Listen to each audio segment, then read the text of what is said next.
Hello दोस्तों, तो कैसे आप लोग। I hope you all are happy and doing well study. आज का जो अपना वीडियो है, इस वीडियो में हम देख रहे हैं क्लास 8 का जो सोशल साइंस का बुक है, उस बुक में से चैप्टर नंबर 4 जिसका नाम है the colonial era in India.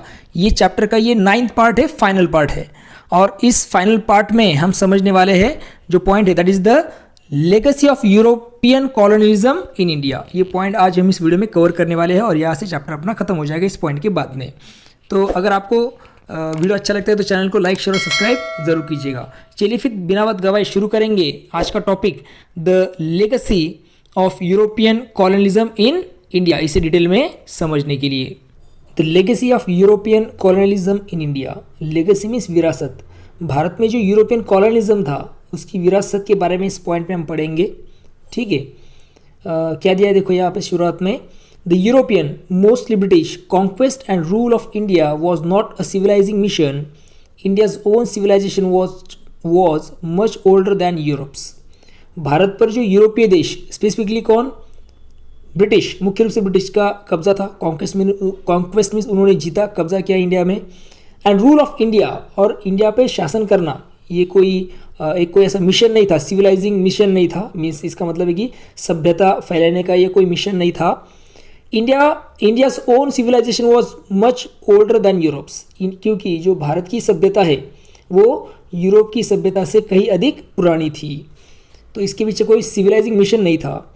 It was a process of subjugation and exploitation executed systematically with brutal repression if necessary. अभी यह क्या थी, एक सुनियोजित प्रक्रिया थी, सिस्टमेटिक एक प्रक्रिया जिसे बोल सकते हैं हम, जिसमें क्या किया गया, भारत को दबाया गया और उसका शोषण भी किया गया। ठीक है, एक्सप्लॉयटेशन में शोषण करना और दबा देना। सब्जुगेशन मीन्स एक्चुअली वश करना होता है। ठीक है, अधीन करना, तो अधीन किया गया और बहुत अच्छे से शोषण, बहुत सिस्टमेटिकली भारत का शोषण करने का काम ब्रिटिशों ने किया। ठीक है, और ब्रूटल रिप्रेशन भी किया, साथ ही साथ क्रूर ऐसा दमन भी ब्रिटिश लोगों ने इंडियन लोगों का किया। Except for a small Indian elite who accepted British rule as inevitable, the Indians suffered the fate of many of the world's colonized populations: abuse, exploitation, violence and uprooting. अभी अगर कुछ हम accept means कुछ गिने चुने जो भारतीय उच्च वर्ग के लोग हैं उन्हें अगर छोड़ देते हैं, तो जिन्होंने भी ब्रिटिश शासन को अनिवार्य मान लिया था, अंडरस्टैंड, जिन्होंने की भी समझा कि भाई अभी ब्रिटिश हमें अनिवार्य, हम उन्हें नहीं निकाल सकते, ऐसे जिन लोगों ने मान लिया था, अधिकांश ऐसे भारतीय हैं, उनको वही सहना पड़ा। जो अधिकांश मीन्स वर्ल्ड के जो कॉलोनाइज पॉपुलेशन है, अन्य जगह पे तो जो कॉलोनाइजेशन था उनका, उन लोगों को जो सहना पड़ा वही भारतीय लोगों को सहना पड़ा।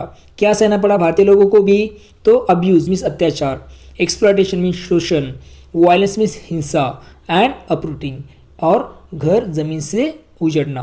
ये सब चीज़ें भारतीय लोगों ने भी एक्सपीरियंस की ड्यूरिंग द ब्रिटिश कॉलोनाइजेशन। अभी आगे बढ़ने से पहले कुछ टू हीरोइंस मीन्स दो वीरांगनाओं के बारे में इंफॉर्मेशन दी है, उसे हम समझेंगे। 2 हीरोइंस, 2 वीरांगनाएं। Rani Lakshmibai of Jhansi fought bravely to save her kingdom from British annexation. इसका मतलब होता है कि झांसी की जो रानी है लक्ष्मीबाई, उन्होंने क्या किया, तो अपने राज्य को बचाने के लिए, किससे, अंग्रेज़ों के कब्जे से अपने राज्य को बचाने के लिए उन्होंने वीरता से युद्ध किया। किसके खिलाफ, तो ब्रिटिशों के खिलाफ। Assisted by the Maratha Tatya Tope, Nana Saheb military adviser.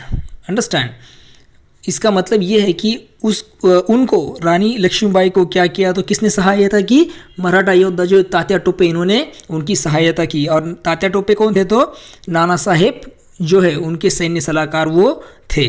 ठीक है, Rani Lakshmibai manage to escape besiege Jhansi and conquer the Gwalior fort, seizing the treasury and the arsenal. इसका मतलब है कि रानी लक्ष्मीबाई मैनेज टू एस्केप, रानी लक्ष्मीबाई जो है वो क्या होगी, तो जब घिरी थी, ब्रिटिशों ने जब उन्हें घेरा झांसी में, तो वहाँ से निकलकर वो ग्वालियर के किले पर चली गई और वहाँ पर उन्होंने कब्जा कर लिया। और उस ग्वालियर के किले में जो ट्रेजरी है, खजाना है, और अर्सनल में शस्त्रागार है, उस पर भी नियंत्रण उन्होंने पा लिया था। ठीक है, She was killed on 18 June 1858 on the battlefield. 18 जून 1858 को रानी लक्ष्मीबाई जो है वे युद्ध भूमि में वीरगति को प्राप्त हो गई, मीन्स वहाँ पे वो शहीद हो गई। The British army officer who commanded the attack on Jhansi noted that the Rani was remarkable for her beauty, cleverness, perseverance and generosity to her subordinates. Jhansi पर आक्रमण करने वाला जो ब्रिटिश सेना का अधिकारी था उसने लिखा, उस कमांडर ने क्या लिखा है देखो रानी लक्ष्मीबाई के बारे में कि रानी जो थी, रानी लक्ष्मीबाई वो कैसी थी, रिमार्केबल फॉर हर ब्यूटी, अपनी सुंदरता, ओके सुंदर थी वो, उनकी सुंदरता की के लिए प्रसिद्ध थी, साथ ही साथ क्लेवरनेस मीन्स बुद्धिमत्ता थी उनके पास में, उसके बाद परसिवरेंस में दृढ़ था, और and generosity to her subordinate, और कैसी थी, उसके अधीन जो सैनिक है उनके प्रति उसके मन में उनके पास क्या थी तो उदारता थी, और इन सब के लिए वो प्रसिद्ध थी। कौन? Rani Lakshmibai. These qualities combined with her rank render her most dangerous of all rebel leaders. ये जो गुण है और उनका जो पद है उन्हें सभी विद्रोही नेताओं से सबसे खतरनाक बनाते हैं। ये सब उनके जो गुण थे, क्वालिटीज़ थी, अंडरस्टैंड, उनका पद है, ये उनको क्या बनाता है तो सबसे डेंजरस बनाता है among all the rebel leaders. ठीक है, she was the best and bravest of the rebel. अभी यहाँ पे एक लाइन उनके बारे में दिए देखो कि she was the best and bravest of the rebel, सबसे खतरनाक और मजबूत, बेस्ट श्रेष्ठ और सबसे साहसी वो विद्रोहियों में से एक थी। That was the Rani Lakshmibai. Means उन्होंने खुद युद्ध किए, आप सोच सकते हैं। ठीक है, उनका मिनिएचर भी दिखा है, उसके बारे में हम देखेंगे, पहली लाइन कंप्लीट कर लेते हैं। Tatya Tope continued fighting until early 1859 but was betrayed and handed over to the British who hanged him. Tatya Tope 1859 की शुरुआत तक वो संघर्ष करते रहे, लेकिन उनके साथ क्या किया गया, विश्वासघात किया गया और उन्हें अंग्रेज़ों के हवाले कर दिया गया। Means handed over to British, अंग्रेज़ों को हवाले कर दिया गया। हु हैंग्ड हिम, और ब्रिटिशों ने क्या किया तो उन्हें फांसी दे दी। इस तरह से उनका अंत भी हो गया। एक मिनिएचर है, लघु चित्र से बोल सकते हैं हम, छोटा सा चित्र है रानी लक्ष्मीबाई जी का। ठीक है, 1853 या उससे पहले का ये मिनिएचर है। ठीक है, आगे क्या दिया देखो, Begum Hazrat Mahal of Awadh, north central portion of Uttar Pradesh. ठीक है, also resisted the British led resistance after her kingdom was annex and join the rebels during the 1857 uprising, leading the defence of Lucknow when the British attempted to recapture the city. अभी ये जो बेगम हजरत महल है अवध की, okay, उन्होंने भी क्या किया तो अपने राज्य को अंग्रेज़ों द्वारा कब्जा किए जाने के बाद उनके खिलाफ विरोध किया। मीन्स ब्रिटिशों ने क्या कर लिया था, ऑलरेडी अवध को क्या कर लिया था तो एनेक्स कर लिया था। एनेक्स करना मीन्स कब्जा कर लिया था उस पर। तो इसको विरोध के खिलाफ बेगम हजरत महल ने भी क्या किया तो ब्रिटिशों का विरोध किया। ठीक है, और 1857 का जो विद्रोह हुआ उसके दौरान वो क्या हो गई तो विद्रोह के साथ वो भी जुड़ गई। ठीक है, और जब अंग्रेज़ों ने लखनऊ पर दोबारा कब्जा करने की कोशिश की तब उन्होंने शहर की रक्षा का नेतृत्व भी किया। ओके, उन्होंने लीड किया शहर को बचाने के लिए अगेंस्ट द ब्रिटिश। ठीक है, she rejected British offer of safe passage if she surrendered and ultimately had to take refuge in nearby Nepal. अंग्रेज़ों ने आत्मसमर्पण करने पर उन्हें सुरक्षित जाने का प्रस्ताव दिया, लेकिन बेगम हजरत महल ने क्या किया, इसे ठुकरा दिया। Okay, ultimately take refuge in nearby Nepal, और अंत में उन्हें क्या करना पड़ा तो पास में जो नेपाल है वहाँ पर उन्हें शरण लेनी पड़ी। Queen Victoria issued a proclamation marking the end of east India companies rule in India. Okay, और उसी साल नवंबर 1858 को क्वीन विक्टोरिया, महारानी विक्टोरिया ने क्या किया तो एक घोषणा की, प्रोक्लेमेंस घोषणा की कि क्या घोषणा की उन्होंने कि भारत में जो जिसमें भारत में जो ईस्ट इंडिया कंपनी है उसके शासन की समाप्ति की बात वहाँ पे रखी। किसने? क्वीन विक्टोरिया ने। She promise non interference in religious matters and greater inclusion of Indians in the administration, और साथ ही साथ उन्होंने ये भी वादा किया कि उन्होंने ये भी वादा किया कि धर्म के मामलों में वो हस्तक्षेप नहीं करेंगे और प्रशासन में भी भारतीयों को अधिक शामिल करने का उन्होंने वादा किया। किसने? क्वीन विक्टोरिया ने। Begum Hazrat Mahal issued a counter proclamation warning Indians not to trust such assertion. इसके जवाब में बेगम हजरत महल ने भी एक प्रति घोषणा जारी की और भारतीयों को चेतावनी दी कि इन वादों पर भरोसा न करें। क्यों ना करे? क्योंकि it is the unwavering custom of British never to forgive a fault be it great or small. क्योंकि अंग्रेज़ों की यह आदत रही है कि वे छोटी या बड़ी किसी भी गलती को कभी माफ़ नहीं करते हैं। ठीक है, इस तरह से उन्होंने व्रती घोषणा भी की और उसका एक्सप्लेनेशन भी दिया। तो ये दो वीरांगनाओं के बारे में हम समझ सकते हैं कि 1857 में ये कुछ और बहुत सारी वीरांगनाएं, मगर हमने ये दो ही अच्छे से समझी है। ठीक है, आगे दिया देखो, एक मिनिएचर भी आप देख सकते हैं, बेगम हजरत महल का है, पोर्ट्रेट है वो 1850s का। आगे ये सेकेंड पैसेज की तरफ बढ़ रहे हैं हम। आगे क्या दिया देखिए, at the same time the colonial rule had some largely unintended consequences. इसी समय जो कॉलोनियल रूल है उनके कुछ ऐसे परिणाम भी हुए जिनका उद्देश्य वो नहीं था उनका होना। ठीक है, मगर ये सब चीज़ें भी हुई। ठीक है, अनइंटेंडेड इसीलिए बोला गया कि इच्छा ना होते भी वो चीज़ें हुई। It open or reopen India to the world. इससे हम क्या कह सकते कि भारत जो है, भारत का संपर्क जो है दुनिया से दोबारा खुल गया, रीओपन हो गया संपर्क भारत का दुनिया के साथ। And the world to India, और दुनिया का भारत से। ठीक है, the British and the French to the much smaller extent were systematic in documenting every aspect of their conquest. British और बहुत कम पैमाने पे कौन, फ्रेंच जो थे, ब्रिटिशों ने क्या किया तो अपनी जो विजय अभियान है उनके हर पहलू का, हर एक चीज़ का उन्होंने क्या किया तो व्यवस्थित रूप से डॉक्यूमेंटेशन किया। ठीक है, दस्तावेजीकरण उन्होंने किया, किसने, ब्रिटिशों ने। ठीक है, फ्रॉम इट्स जियोग्राफी, और साथ ही साथ उन्होंने भारत के भूगोल का भी गहन सर्वेक्षण किया। ठीक है, they created impressive list of all ethnic groups. उन्होंने विभिन्न जातीय समूहों का क्या किया तो विस्तृत ऐसी सूचियां बनाई, अंडरस्टैंड, लिस्ट बनाई उन्होंने इथनिक ग्रुप्स की। Although the list were flawed because of the unscientific but prevalent notion of race. अभी ये जो उन्होंने सूचियां बनाई थी, ये जो नस्ल या फिर जो उन्होंने क्या बोल सकते हैं हम, लिस्ट बनाई थी इथनिक ग्रुप्स की, अंडरस्टैंड, वो कैसी थी तो अवैज्ञानिक थी, अनसाइंटिफिक थी। वो क्या थी, उस टाइम की जो प्रचलित धारणा थी उन पर आधारित वह थी। समझ में आ गया आपको? मीन्स कोई साइंटिफिक उसके पीछे रीजन नहीं था। As genetics has shown races do not exist. आनुवंशिक जो ने सिद्ध कर दिया है कि नस्लें क्या नहीं होती तो वास्तव में अस्तित्व में नहीं होती है। तो ये हमें याद रखना कि रेसिज्म ये सब चीज़ें गलत है, वो एग्जिस्ट ही नहीं करती है।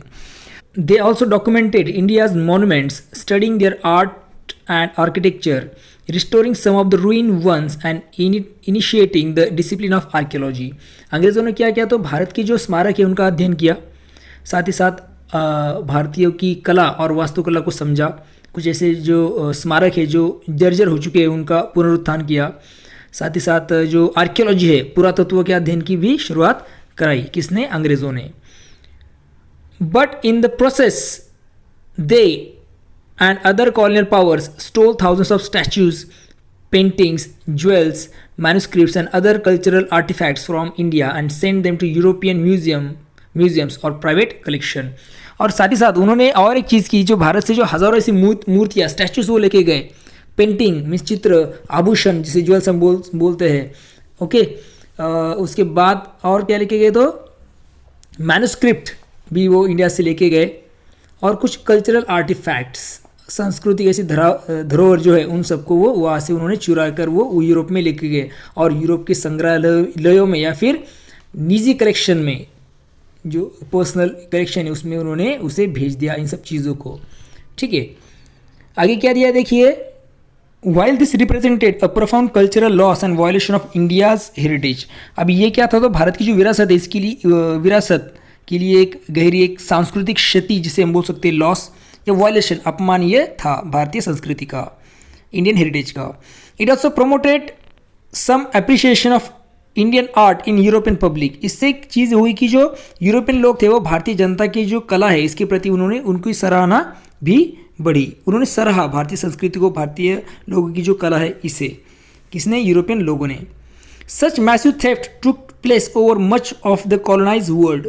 अभी ये जो चोरी है बड़े पैमाने पे दुनिया भर के जो कॉलोनियल एरियाज थे वहाँ पर भी हुई है। इस इंडिया से नहीं तो जहाँ जहाँ भी कॉलोनीज थी यूरोपियन लोगों की, वहाँ से भी उन्होंने ये सब चीज़ें चुरा कर लाई है। Today there are ongoing debates and efforts to repatriate some of these cultural treasures to their countries of origin. आज भी क्या है, तो इन सांस्कृतिक ऐसी जो चीज़ें धरोहर है, ट्रेजर, इनको उनके मूल देशों में वापस भेजने से लेकर कई बार क्या होती है, तो बहस चलती है, डिबेट चल रहे हैं इसके बारे में, और बहुत सारे प्रयास भी किए जा रहे हैं कंट्रीज़ के बारे में, कंट्रियों के द्वारा। ठीक है, आगे क्या दिया देखो, finally although British scholars were not the first European to master the Sanskrit language. अंत में the British scholars were not the first European, British जो है भले ही संस्कृत भाषा सीखने वाले पहले यूरोपियन नहीं थे। ठीक है, they started publishing some of the first translation of Sanskrit text into a European language. फिर भी उन्होंने संस्कृत ग्रंथ के कुछ शुरुआती जो अनुवाद है वो यूरोपियन भाषाओं में प्रकाशित किए। ठीक है, the French, the Germans and others soon followed, और इसके बाद में फ्रांस, जर्मनी एंड यूरोप के और क्या बोल सकते हैं हम, कुछ अदर्स ने भी इसे फॉलो किया, उन विद्वानों ने भी इसे ऐसे ही किया, ट्रांसलेट किया उनकी भाषा में। ब्रिटिशों के बाद इन्होंने भी ये सब चीज़ें की। द मोटिवेशंस वर मिक्स, इसके पीछे का जो उद्देश्य था वो मिक्स था, अलग अलग था। ठीक है, जैसे कि कुछ स्कॉलर जो थे, दे वर जीनियन स्टूडेंट और admirer of Indian ancient culture. कुछ जो विद्वान थे वो भारत की जो प्राचीन संस्कृति है उसके सच्चे विद्यार्थी या प्रशंसक थे। ओके, और while others were convinced that by studying Indian languages and text it would be easier to demonstrate the superiority of Christianity। और कुछ लोगों का अलग मानना था, कुछ विद्वानों का, कि वो चाहते थे, वो ये सीख रहे थे भारतीय भाषा और ग्रंथों का अध्ययन वो कर रहे थे, किसके लिए, तो ईसाई धर्म की श्रेष्ठता साबित करने के लिए ये सब चीज़ें वो कर रहे थे। ठीक है, तो इंटेंशन अलग अलग हो सकता है, और वो था उनके वहाँ पे। ठीक है, आगे क्या दिया देखो, अगले पैसेज की तरफ बढ़े इससे पहले थोड़ा सा एक इमेज देख लेते हैं। देखो आपके इसमें देख सकते हैं figure number 4.21, the title page of the first English translation. ये जो है संस्कृत ग्रंथ का जो पहला अंग्रेजी अनुवाद बुक है उसके शीर्षक प्रश्न मीन्स फर्स्ट पेज है, अंडरस्टैंड, 1785 का शीर्षक जिसे हम बोल सकते हैं। क्या है ये, the Bhagavad Gita or dialogue of Krishna and Arjuna. Bhagavad Gita या फिर कृष्ण और अर्जुन का संवाद, ये इसका टाइटल है इस बुक का। ठीक है, यूजिंग मॉडर्न स्पेलिंग, आधुनिक ऐसी स्पेलिंग वहाँ पे यूज़ की गई है। The translator was Charles Wilkins इसके ट्रांसलेटर है इस बुक के। आप देख सकते हैं किस तरह से ट्रांसलेशन हो रहा था यूरोपियन लैंग्वेजेस में। ठीक है, आगे बढ़ रहे हैं हम। अब देखिए क्या दिया यहाँ पे, the spread of Sanskrit studies and text in Europe followed later by other Indian languages was like the discovery of a new continent in the words of German philosopher George Hegel। ये जो यूरोप में संस्कृत अध्ययन और संस्कृत ग्रंथों का प्रसार हुआ, साथ ही साथ संस्कृत के बाद बाकी जो भाषाएं उनका भी अध्ययन हुआ, तो जर्मन जो दार्शनिक है जिसे हम क्या बोल सकते हैं, फिलोसोफर जॉर्ज हेगल, इनके शब्दों में क्या था, तो एक नए ऐसे महाद्वीप की खोज के जैसा ये था। एक नया महाद्वीप मिल गया, संस्कृत भाषा मिल गई है, उसकी स्टडी हो रही है। ओके, बाकी भाषाओं की भी स्टडी हो रही, तो उसके हिसाब से एक नए कॉन्टिनेंट मिलने जैसा ये सब चीज़ें थी, ऐसा जर्मन फिलोसोफर जॉर्ज हेगल कहते हैं। Indian text had a great impact on European philosopher. ठीक है, writers, poets, artist and sometimes statements. Okay, statement. अभी जो भारतीय ग्रंथ है उनका यूरोपियन जो फिलोसोफर है उन पर असर हुआ, उन पर ऐसा गहरा ऐसा प्रभाव पड़ा। राइटर्स मीन्स लेखक, पोएट मीन कवि, आर्टिस्ट मीन्स कलाकार, और कभी कभी जो राजनेता है उन पर भी इसका प्रभाव पड़ा। ठीक है, the influence extended to the United State of America in the 19th century में ये प्रभाव यूनाइटेड स्टेट ऑफ अमेरिका तक भी फैल गया था। ठीक है, this is a reminder that although political domination may flow in one direction. ये बात हमें याद दिलाती है कि भले ही जो राजनीतिक प्रभुत्व है एक दिशा में चलता हो, ठीक है, एक दिशा में चल रहा है पॉलिटिकल डोमिनेंस, फिर भी cultural influence sometimes flow in the opposite direction. लेकिन जो सांस्कृतिक प्रभाव है कई बार उल्टी दिशा में भी फैलता है, ऐसा हमें इससे समझ में आता है। ठीक है, चैप्टर जो है हमारा यहाँ पे पूरी तरह से ख़त्म हो रहा है। आई होप यू अंडरस्टैंड, आपको ये चैप्टर अच्छे से समझ में आ गया है। अगर आपकी कोई सुझाव है तो मुझे कमेंट सेक्शन में ज़रूर बताइएगा। ये जो क्वेश्चन एंड एक्टिविटीज़ इसके लिए मैंने सेपरेट वीडियो बनाया है जहाँ पे आपको सब क्वेश्चंस के आंसर मिल जाएंगे। ठीक है, तो फिर मिलते हैं नए वीडियो के साथ। देखते रहिए सुबोध फाउंडेशन हिंदी, ये अपना यूट्यूब चैनल को लाइक शेयर और सब्सक्राइब ज़रूर कीजिएगा। तब तक के लिए thank you and take care.